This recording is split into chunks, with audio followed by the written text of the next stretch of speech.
Hi guys, আমি nutrition base dry ফ্রুটসের কিছু ইনগ্রিডিয়েন্টসগুলো বলছি। যেরকম এখানে ড্রাই ফ্রুটস আছে, সব বিভিন্ন টাইপের ড্রাই ফ্রুটস আছে। এটা মাখানি আছে, মাখানিটাকে আমরা হালকা আছে ফ্রাই করছি। হ্যাঁ, আস্তে আস্তে ফ্লেমটাকে লো করে দেবে, লো করে দিয়ে আস্তে আস্তে ফ্রাই করবে। তারপরে তুমি যে almond, flaxseed, chia seed, dry টেলস, তারপরে হচ্ছে cashew, pumpkin seed, sunflower, dry oats, এগুলো সব হালকা অল্প অল্প অল্প অল্প পরিমাণ মতো দিয়ে তুমি এগুলোকে হালকা ফ্লেমে ফ্রাই করবে।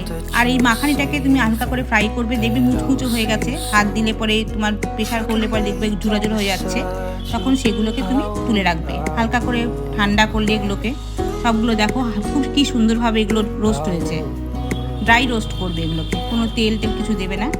আমাদের ড্রাই রোস্ট করার পরে তুমি এগুলোকে হচ্ছে এগুলোর মধ্যে তুমি হচ্ছে চিনি দেওয়ার তোমার দরকার নেই, মিক্সি দিতে পারো। এগুলোকে মিক্সিতে নিয়ে এগুলোকে সব পেস্ট করবে। পেস্ট করার পরে তুমি এগুলোকে সবগুলো দেখো আমি আস্তে আস্তে দিচ্ছি। তুমি অল্প অল্প পেস্ট করবে, আর বেশি তুমি এগুলোকে মিক্সিতে পেস্ট করবে না, অল্প অল্প করে করবে। কারণ বেশি মিক্সিতে পেস্ট করলে সেগুলো হচ্ছে তোমার হচ্ছে দলা বেঁধে যাবে। দেখো আমি দেখো কি সুন্দর করে পেস্ট হয়ে গেছে আমার এগুলো। দেখো আমি দিচ্ছি।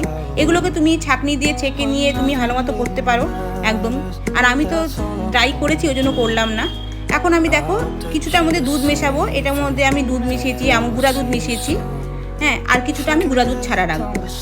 আর তার মধ্যে তুমি চিনির বদলে তুমি মিষ্টি দিতে পারো এগুলোর মধ্যে। আমি কিছুই দিচ্ছি না, কেন আমাদের মিষ্টিটা আমরা কম খাই, চিনিটা কম খাই। ওই জন্য একটার মধ্যে আমরা দুধ মিশিয়েছি, একটা এমনি রাখছি। আমরা দুভাবেই করছি।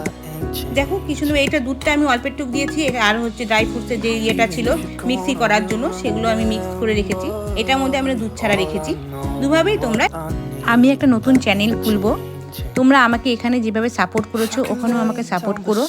ফুড ব্লগের আমি একটা চ্যানেল খুলছি। তোমরা আমাকে এভাবে সাপোর্ট করে যেও। Thank you. I hope that you're safe and